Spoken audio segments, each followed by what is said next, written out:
Bom dia, meus irmãos, que a graça do nosso Deus, nosso amigo, Espírito Santo, nos alcance, nos mantenha e nos dê a alegria de podermos continuar firme diante das verdades que temos aprendido em sua palavra.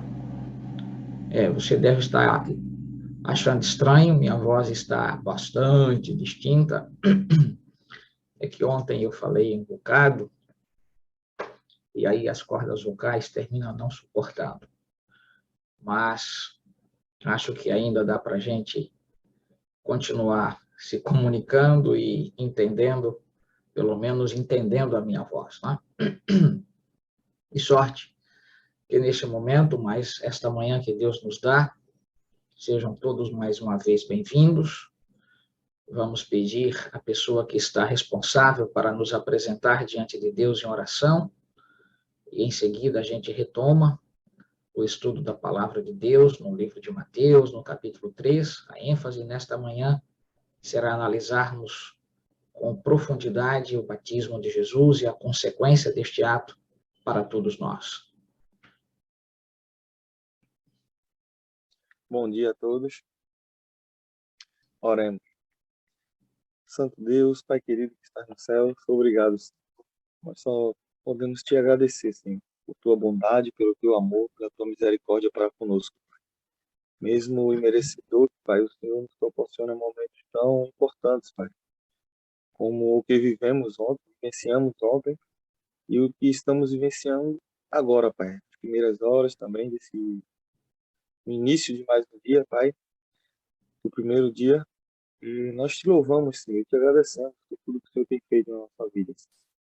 De maneira especial, Pai, tu tens visto todos os nomes, Pai, ao qual são colocados aqui nesse grupo de oração, onde nós intercedemos, Pai, por cada um, Senhor.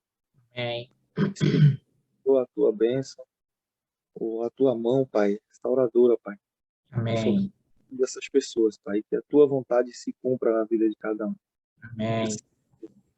Uma ajuda financeira, Pai, através do emprego, que seja pura, Pai, a restauração da saúde. Que tudo seja feito de acordo com a tua vontade, mas que de maneira especial, Pai, todos nós possamos ser transformados, moldados pelo poder do teu Santo Espírito, Senhor. Amém. Ajuda a sermos pessoas melhores, pessoas que te buscam e te adoram em espírito e em verdade, Senhor. Tua palavra diz que aqueles que te buscam acharão, e que o Senhor não se esconde de nós. O Senhor está sempre aos nossos olhos. Nós só precisamos olhar com os olhos da fé e na certeza de que temos um Deus que nos guia, nos ampara, nos sustém e nos mantém de pé até o dia da sua volta, Pai. Amém. Nós cremos e acreditamos nisso. Que o Senhor possa mais uma vez, Senhor, usar a pessoa do nosso querido pastor José Cícero para que, através da leitura, do estudo da tua palavra, nós possamos compreender ainda mais a tua vontade para cada um de nós. Amém. Que possamos ser praticantes, Pai, não apenas ouvintes, mas praticantes da tua palavra. Nós te louvamos e te agradecemos, Pai, por tudo. E também, Pai, que o Senhor possa abençoar a família, o lar e a pessoa, e cada pessoa, Pai, que se faz presente neste culto. Que o Senhor possa derramar as tuas bênçãos sobre cada um. Tudo isso eu te peço e te agradeço em nome de Jesus. Amém. Amém. Amém. Muito bem, meus irmãos, vamos retomar o texto do Evangelho de Mateus, capítulo 3. Nesta manhã, a ênfase tem a ver exatamente com a singular cena do batismo, especificamente a cena que envolve a pessoa do nosso Salvador. Venha mais perto da Bíblia, Mateus capítulo 3, versículo 13 em diante.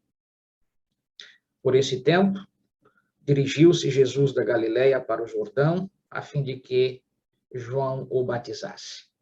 Como explicara ontem, o tempo a que se refere o evangelista Mateus, nós temos de atentar que está dentro do contexto da profecia, então, de Daniel, capítulo 9, até 2.300 tardes e manhãs, Daniel 8:14, e aí dentro deste marco das 2.300 tardes e manhãs, os 2.300 anos proféticos, 70 semanas, 490 anos, estavam reservados para o povo de Israel, como dádiva que o Senhor estava ali outorgando, a fim de que então pudessem preparar o caminho daquele que seria, portanto, o rei de Israel, o Messias esperado. E Daniel capítulo 9, ao registrar esta singular mensagem de que então, na última semana ele faria firme aliança com muitos, e aí então, na metade daquela semana, ele seria tirado, e ali a expressão que aparece lá, ungido, é a mesma expressão utilizada por Mateus, Machia, então, ungido seria tirado. Uma referência direta a Cristo, e não a qualquer outro personagem que já aparecera na história. Quando chegada, portanto, a esta altura de tempo, Jesus se dirige da Galileia para o Jordão. Isto está aqui no ano 27, quando este episódio se realiza. Cristo está aproximadamente com 30 anos de idade, quando vai ser batizado. É exatamente essa informação que Lucas registra, que ele estava, portanto, com esta idade. E é exatamente o texto que nós lemos ontem, no Espírito de Profecia, descrevendo o momento que Jesus se despede de sua mãe, deixa as ferramentas, então, ali na carpintaria de José, já falecido, por tudo que também aqui já apresentamos, e se dirige, junto com demais outras pessoas, que viriam até o Jordão para serem batizadas. Jesus faz exatamente esse percurso, mais uma vez, e agora com este objetivo. Nós precisamos ter em mente toda esta compostura e esta largueza histórica das peculiaridades que circundam este instante da pessoa de Jesus. Por quê? Porque as coisas não são feitas sem ordem, sem decência. Tudo dentro do plano de Deus tem exatamente início, meio e fim. As coisas não são feitas de maneira atabalhoada, né? Na plena cadência das circunstâncias de tempo, de espaço, não. Deus tem tudo sob controle. Esta visão que você precisa abraçar, desenvolver, se ainda não possui, e ao mesmo tempo conservá-la, é que nada passa sem o olhar do Senhor.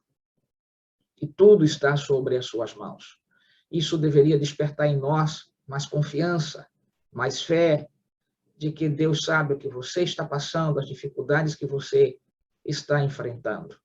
Então, aprenda a depositar confiança no Senhor, a ter fé, a desenvolver sua fé, mesmo porque quaisquer cenas que envolvam um filho de Deus e que envolva quem não é filho de Deus, quem ainda não o aceitou, isso não bloqueia a graça, o amor, o olhar de Jesus.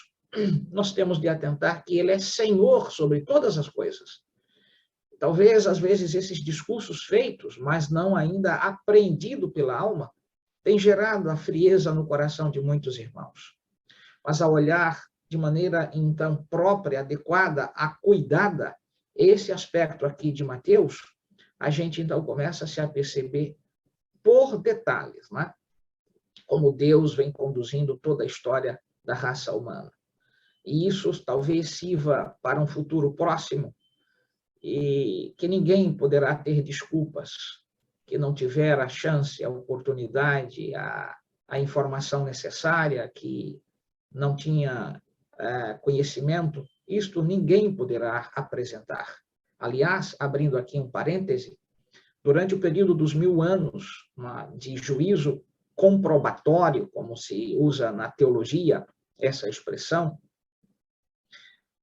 não haverá mudança de nenhuma situação já, então, passada. Na verdade, o período de 1000 anos no céu tem como objetivo tirar, dissipar quaisquer dúvidas na mente dos salvos, não diante de Deus. Porque durante o período não há mudança de nenhuma situação da qual Deus havia já tomado medida, implicando dizer que nós não teremos influência no céu para mostrar para o Senhor que ele se equivocou. Não, fulano teria de estar aqui. Por que teria de estar? Bem, aí então os anjos servirão de testemunhas oculares do que fizera na vida desta pessoa que lá não estará. Os registros que estão nos livros dos céus. Então, meus queridos amigos, esta visão que a gente precisa ter do controle de Deus sobre todas as coisas é que desenvolve em nós a compreensão de que a fé não está atrelada a por que as coisas ocorrem. Nós temos de desenvolver fé porque ainda não sabemos que as coisas vão ocorrer. A gente desenvolve fé na confiança em Deus, o nosso Salvador, que oferta a Cristo como, então, mediador entre nós e ele, para que entendamos que Deus está no controle. Então, quando esta compreensão é, de fato, eu diria, posta em nossa mente pelo nosso amigo Espírito Santo, a gente suporta as dificuldades que nos atingem, as doenças, as rejeições, as decepções, porque a gente sabe que tem alguém que está no controle. Apesar dos homens atrapalharem a jornada comum, que talvez seria para muitos de nós mais fácil, Deus não se limita a estas posições que os homens tomam, muitas vezes nos afetando, tirando nossa paz, nossa alegria, da família, inclusive, frustrando, muitas vezes, sonhos. Deus não está de mãos atadas para que, então, recolhidas não possam abençoar.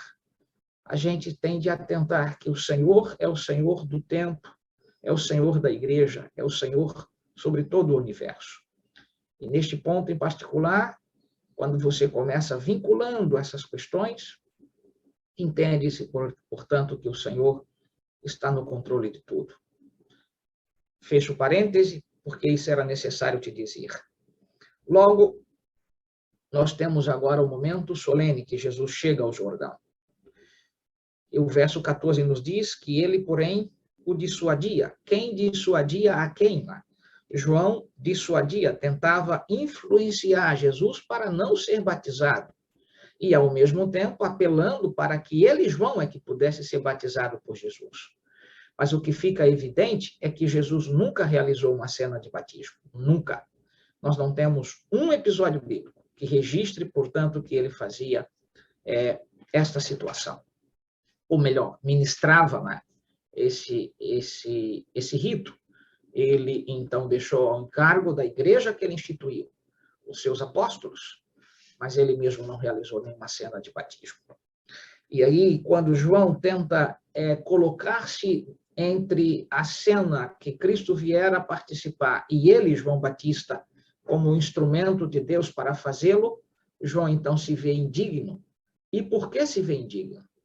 Porque quando João começa a falar com Cristo, que não o conhecia pessoalmente, mas que Deus, através dos textos que João vinha estudando, havia lhe dado um sinal, que quando ele estivesse diante exatamente do Messias, o sinal seria apresentado.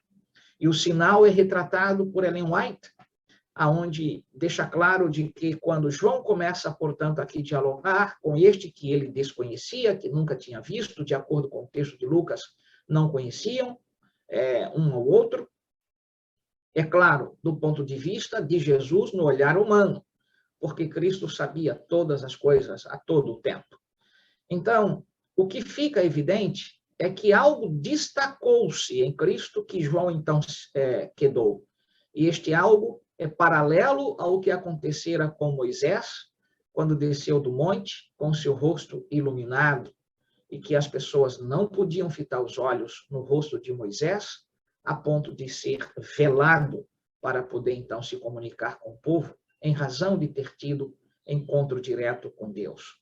Aqui, em particular, quando João Batista começa a dissuadir a Cristo de não fazer o batismo, e aí Jesus responde, olhem comigo a resposta de Cristo. Mas Jesus lhe respondeu, deixa por enquanto, porque assim nos convém cumprir toda a justiça. Quando Jesus disse isto, Ellen White chega a registrar que o rosto de Cristo se ilumina, e João, portanto, ali entende que o sinal que Deus havia lhe dado seria aquele que ele era, de fato, o escolhido de Deus. E é necessário atentar para um outro particular. Né? Nós temos aqui o pronome possessivo, né? Que aparece no versículo 15. Acompanhe comigo onde está o pronome. Mas Jesus lhe respondeu: deixa por enquanto, porque assim nos convém cumprir toda a justiça. Nos convém a quem Cristo, portanto, está se referindo lá. A que ele estava ali cumprindo, portanto, a ordem de Deus, e então por isso que há uma espécie de expressão aqui conjunta. Tá? Embora o verbo convém, o convir, observe como ele está. Tá? Em língua portuguesa, algumas coisas que são bastante impactantes, para quem está com o olhazinho mais atento. O verbo convir, quando você o põe no plural, convém, tá? Nós temos, então, aqui um acento que é posto. Observe, não? Convém, nos convém. Quando, então, nós tratamos disso na primeira pessoa do plural. Mas quando colocamos, portanto, na terceira pessoa do plural, o acento muda. Ao invés de ser, portanto, um acento agudo, passará a ser um acento circunflexo. Por que estou te dizendo isto? Para atentar que aqui o verbo está na primeira pessoa do plural, nós. E aí vem o detalhe. A quem Jesus se refere quando disse nos convém, chamando, portanto, ali para a cena tanto a influência e a escolha de João Batista. Nos convém, João, fazer o que Deus determinou, o que meu pai determinou. Você é parte desta história, que Deus te escolheu para fazer parte desta minha história aqui na Terra. Então, quando João escuta isto e vê o sinal, ele se queda. E aí vem o verbo e diz, então ele o admitiu. Em outras palavras, então, João Batista aceitou e realizou a cena do batismo. Entre estes versículos 14 e 15, há algo que eu gostaria de apresentar-te neste momento em relação ao que Ellen White, então, nos põe em diversos textos. Eu fiz uma coletânea de textos, porque eu disse para você que iríamos estudar o tema do batismo com profundidade. E eu fiz uma coletânea de textos aqui, para que você possa acessá-lo, de maneira que a gente, então, alargue nossa compreensão sobre o tema do batismo. Eu queria, portanto, aqui agora chamar o texto. Deixa eu ver se eu consigo pôr para você. Deixa eu ver se eu ponho aqui em tela cheia.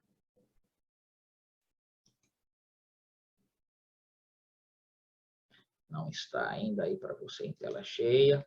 Deixa eu voltar aqui. Buscar de novo o texto.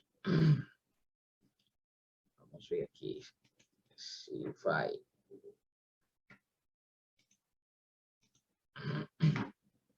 Só um momento. Deixa eu ver se eu consigo pôr aqui.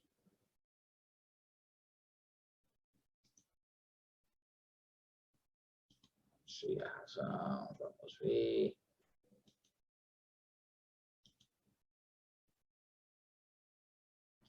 Ainda não foi.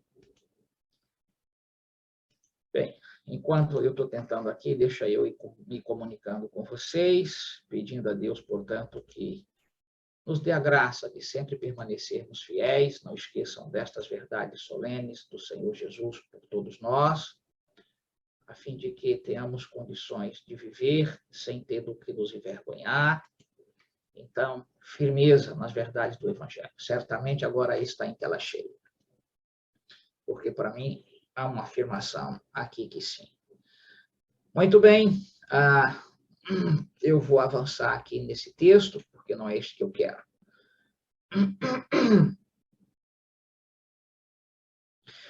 Muito bem, vamos começar a partir daqui. Ó. Desejado de todas as nações, página 107, Ellen White diz o seguinte: todos quantos se houvessem de se tornar súditos do reino de Cristo, tinham que dar demonstrações de fé e arrependimento. Bondade, honestidade e fidelidade se manifestariam na vida destas pessoas. Acompanhe o trio de consequências por terem aceito, portanto, fé e arrependimento. Qual é, então, o elemento exteriorizante ou exteriorizado de que alguém exatamente está transformado, arrependido? Bondade deve aparecer, honestidade e fidelidade. Observem, se manifestariam na vida destas pessoas. Bondade, honestidade e fidelidade. Frutos resultantes. Fruto não é causa. Fruto é consequência. A causa tem a ver se a árvore é boa, o fruto será bom.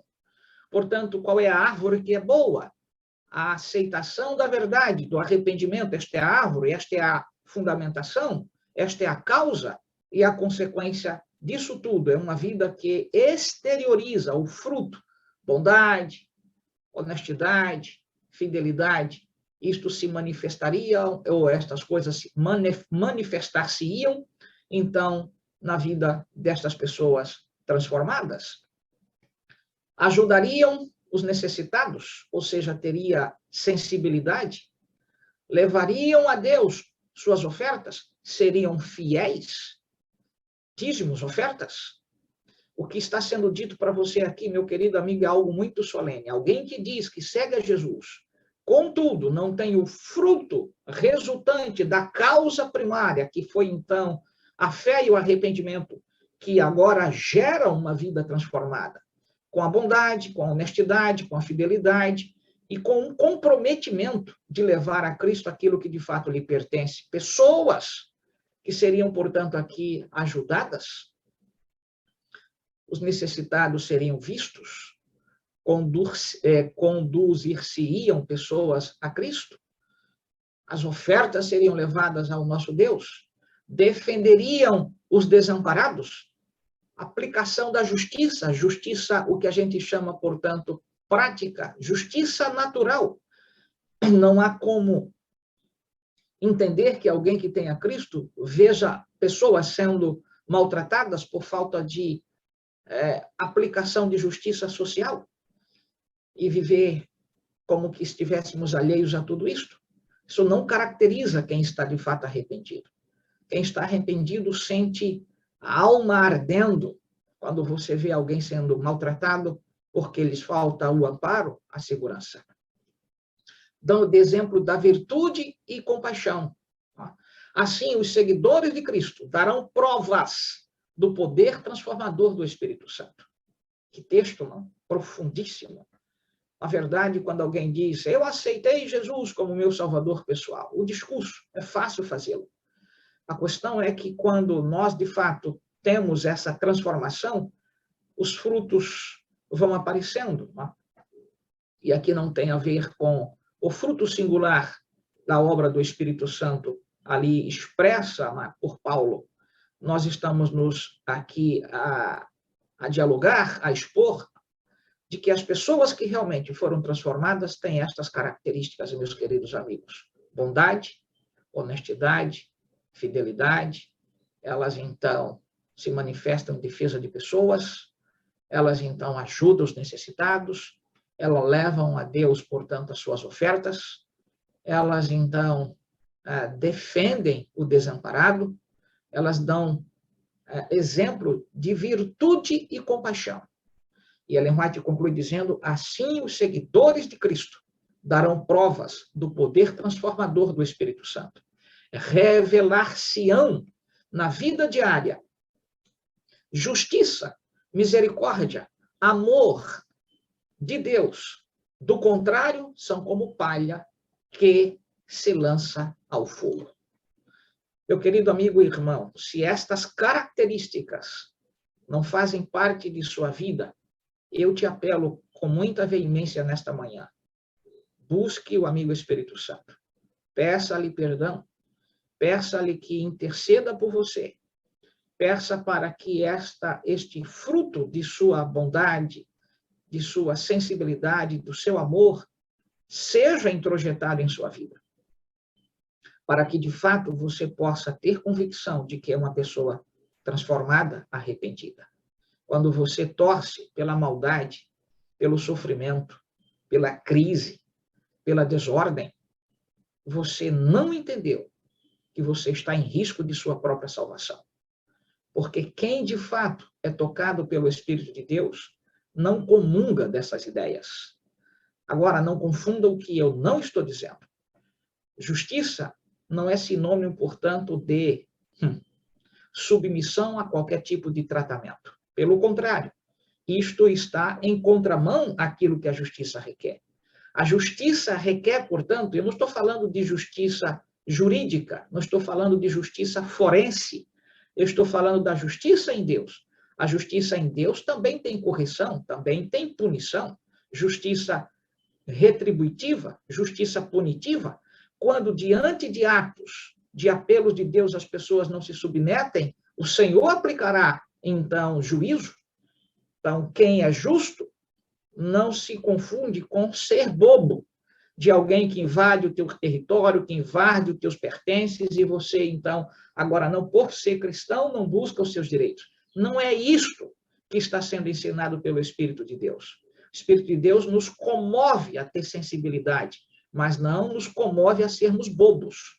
A gente precisa, portanto, não perder de vista esta compostura. Jesus nunca entrou nem em luta corpórea, nem em discussão pública com ninguém, porque ninguém poderia, portanto, acusá-lo de pecado, disso e daquilo outro.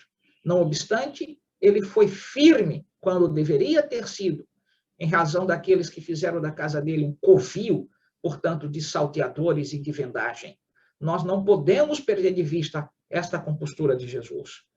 Embora expulsando a todos eles com, como diz Ellen White, com lágrima na voz, mas ele agiu para, então, que aqueles inocentes não pudessem ser contaminados por estes que rejeitaram a ele mesmo. Então, não confunda as coisas. Sensibilidade espiritual não pode ser confundida, portanto, com bobagens. Ao mesmo tempo, eu quero levar-te para um outro texto, já nesta página aí, então, seguinte, página, então, 109. Por toda a Galileia se espalharam as novas do profeta do deserto. Aqui se fala de João Batista. Esse slide nós, então, já vimos o conteúdo. Vou avançando um pouquinho mais, para que nós, então, possamos nos ater ao próximo. Aqui, no Desejado de Todas as Nações, nesta página, observe, Jesus não recebeu o batismo como confissão de pecado de sua própria parte. Por que não? Vou voltar ao slide para que você aqui, então, entenda. Quando Jesus saiu da oficina, se despediu de sua mãe e se dirigiu, observe, que afluiu em multidões ao Jordão e seguiu os passos dos compatriotas que afluíam em multidões ao Jordão. Seguiu os passos. Isto aqui não significa necessariamente que Jesus estava vindo acompanhado de alguém. Significa que aqueles que um dia saíram de lá de Nazaré para vir ao Jordão, encontrarem-se com João, em razão da mensagem que ele estava pregando, esse assunto chegou à Galileia e Jesus, então, também tomou a sua própria decisão de ir ao Jordão. Mas como Jesus foi? O que buscava? O que os demais, então, ali de Nazaré, circunvizinhança, Judéia e Jerusalém, buscavam ao irem até João no Jordão? Claro que não. E por que não? Porque esse texto, aqui em sequência, nos ajuda a entender. Observem, Jesus não recebeu o batismo como confissão de pecado de sua própria parte. Identificou-se com os pecadores, dando os passos que nos cumpre dar. Então, ele não estava sendo batizado por remissão de pecados. Ele estava, na verdade, seguindo os passos daqueles que dirigimos-nos, portanto, até ele mesmo, através da cena do batismo, mas nós o buscamos por sermos pecadores. E ele o fez para nos dar a garantia de que ele está identificado conosco nos aspectos, portanto, de submissão a Deus. Contudo, não está, portanto, em comunhão conosco em relação ao pecado. Ele é isento de pecado, sobre ele não há mancha de pecado. Aliás, o Espírito de Deus me lembra de um texto aqui, que eu quero chamar de atenção no livro de Hebreus. Muito forte esse texto. Hebreus capítulo 7, veja, portanto, comigo o versículo 26. Com efeito, nos convinha um sumo sacerdote como este, santo, inculpável, sem mácula, separado dos pecadores e feito mais alto do que os céus. Ele é esta pessoa em particular, digno de honra, de louvor, de receber a nossa adoração. Mas nele não havia pecado. Portanto, a cena para a qual ele se dirige no Jordão não era por arrependimento, mas, observe, para se identificar com os pecadores, do ponto de vista de que nós, pecadores, devemos seguir os passos da submissão daquele que de fato nos perdoa. Ellen White chega a dizer que a vida de sofrimento e paciente perseverança que viveu depois do batismo foi também um exemplo para nós. É para nós a entrega, como Jesus o fizera, não em razão de confissão de pecados, mas para nos deixar exemplo, mas também o exemplo, o que ocorre após o pecado. Uma vida irrestrita, como diz então Hebreus capítulo 7, verso 26. Uma vida inculpável. E aí a gente precisa atentar para não chegar à insensatez, de achar que a gente vai alcançar perfeição. Não há como alcançar perfeição. Perfeição é uma dádiva só após transformação. E isso só ocorre quando Jesus voltar a esta terra. Até lá, temos de ir combatendo o bom combate da fé. Não com o punho, mas aliado ao nosso amigo Espírito Santo, que nos convence, que nos apela para o arrependimento e nos leva aos pés de Jesus, aonde confessamos os nossos pecados e damos mais passos em direção a Ele, mais passos em direção a Ele, mas nunca seremos perfeitos nessa terra. Isso não pode ser confundido, porque alguns acham que pode alcançar perfeição por se tornarem vegetarianos, por então não comerem certas coisas. Você nunca terá uma natureza perfeita. A natureza só poderá ser perfeita por aquele que é perfeito, no dia que ele então retirar de nós tudo aquilo que de fato o pecado enraizou em nossa mente. Não confunda as coisas.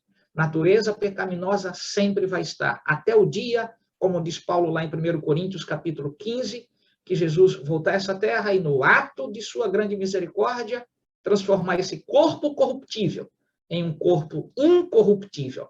Agora, o que é o que eu estou chamando a atenção para não confundir? Durante o período, portanto, de fechamento da porta da graça, e durante o período anterior, que envolve, então, o alto clamor, onde a igreja estiver presente, e se nós fizermos parte desta cena solene, temos de entender que atos de pecados deixam de ser objeto desse grupo. Os atos deixam de existir. Não a natureza continua sendo pecaminosa, mas os atos são abandonados completamente em razão da ênfase da pregação. E isto é o que se chama, portanto, de ser perfeito em Cristo, e não ser perfeito na natureza, porque essa natureza permanecerá, portanto, com problema. Já dissera isso para você aqui diversas vezes nesta manhã. Então, não confunda atos de pecado com natureza de pecado. Atos nós podemos, então, abandonar, e isso será, de fato, abandonado durante o período do alto clamor. Mas a natureza, só quando Jesus voltar, tirando a natureza, portanto, que está envolta no pecado, eliminando-a completamente. E aí não haverá, portanto, mais nem natureza, e os atos continuarão sendo perfeitos diante de Deus. Isto eu precisava dizer-lhes para estudarmos ainda mais a questão do batismo. Neste livro, The Jungstructure, Ellen White, então, faz uma declaração aqui muito forte. Uma tradução livre seria o instrutor, então, jovem. Né? Como tem um apóstrofo aqui, então, em inglês a gente usa isso como pertencimento, né? Seria o instrutor de jovem. Né? Mas, em suma, porque isso aqui não é eu diria, não é uma redução do verbo to be, não trata-se disso, trata-se, portanto, de pertencimento. Mas, bem, eu vou dar aula aqui de inglês, vamos voltar. Anjos celestiais olhavam com interesse para as cenas do batismo do Salvador. Pudessem ser abertos os olhos dos que assistiam o evento, teriam eles visto o exército celestial circundando o Filho de Deus quando este desceu as barrancas do Jordão. Ou seja, quando Jesus se dirigiu para dentro, então, do Rio Jordão, esta cena, Ellen White diz que está acontecendo ali. Anjos do Senhor estão presentes. Exército celestial está ali circundando o Filho de Deus. Cena de eu diria, de alto impacto. Mas ela diz assim, pudessem ser abertos os olhos dos que assistiam o evento. Eles não viram. Poucas pessoas tiveram o privilégio de testemunharem desta cena que está oculta à grande multidão presente no dia do batismo de Jesus. E eu quero te mostrar esse outro texto. No mesmo livro, ela diz o seguinte, o Senhor havia prometido conceder a Jesus um sinal através do qual ele saberia da chegada do Messias. Vamos com calma. O Senhor havia prometido conceder a João, desculpe, eu estou aqui sem a visão, então eu não consigo ver qual o horário, para eu não avançar aqui mais do que necessário para vocês. Ok, vamos terminando, já passei 6 minutos lá. Então vamos lá, um sinal através do qual ele saberia da chegada do Messias. Deus havia então reservado o sinal para João Batista, para ele identificar o Messias quando chegasse. A ele, né? Porque não se conheciam. E agora, ao Jesus subir das águas, observem, foi-lhe concedido o prometido sinal. Concedido a João o prometido sinal. E ele viu os céus se abrirem e o Espírito de Deus, na semelhança de uma pomba de ouro, olha como Ellen White acrescenta um dado aqui, pomba de ouro, polido, sobrevoar a cabeça de Cristo, enquanto uma voz provinha do céu dizendo, este é o meu filho amado, em quem me comprazo. Esta cena registra, portanto, para João Batista a singular convicção de que aquele que estava saindo das águas era, de fato, o Messias, o escolhido, o amado Filho de Deus. Meus queridos amigos e irmãos, a cena do batismo, que Jesus, então, participou, não tem a mesma compostura de nossas participações. Mas eu gostaria de continuar sobre esse tema amanhã. Há muita coisa a lhes dizer sobre o batismo, para que você não confunda com banho. Como muitos, às vezes, atrelados à emoção, não conseguem entender o que está acontecendo e poucos dias depois estão negando a Cristo outra vez. Qual é o problema? Onde está o problema? Para que isso seja corrigido. Eu gostaria de te apresentar isso amanhã. Que Deus te abençoe. A recapitular 3 verdades nesta manhã que eu tentei te expor. Primeira, confie que tudo está no controle de Deus. Segundo, aprenda a se submeter à verdade do batismo, porque é algo que Jesus deixou como exemplo para nós. E quando aceitamos esta verdade, a transformação tem de ser vista em nossa vida, com bondade, com sensibilidade às necessidades alheias, com justiça social, com comportamento de dignidade, com fidelidade. Muito bem, meus irmãos, vamos então fazer a nossa oração, agradecendo a Deus pelo culto desta manhã. Nosso bondoso Deus, gratidão pelo privilégio de continuarmos estudando a Tua Palavra. Obrigado pelo ensino singular deste tema tão impactante que é o batismo, que possamos continuar sendo fiéis a Ti diante do que decidimos em nossa vida e que, igualmente, com o testemunho, possamos levar outros a compreenderem o quão importante é a decisão tomada ao lado de Jesus. Dá-nos, portanto, um dia em paz e nos dê a tua sempre e presença protetiva para que possamos avançar em nossa jornada nesta terra. Que suplicamos esses favores e agradecemos no santo e poderoso nome de Jesus. Amém.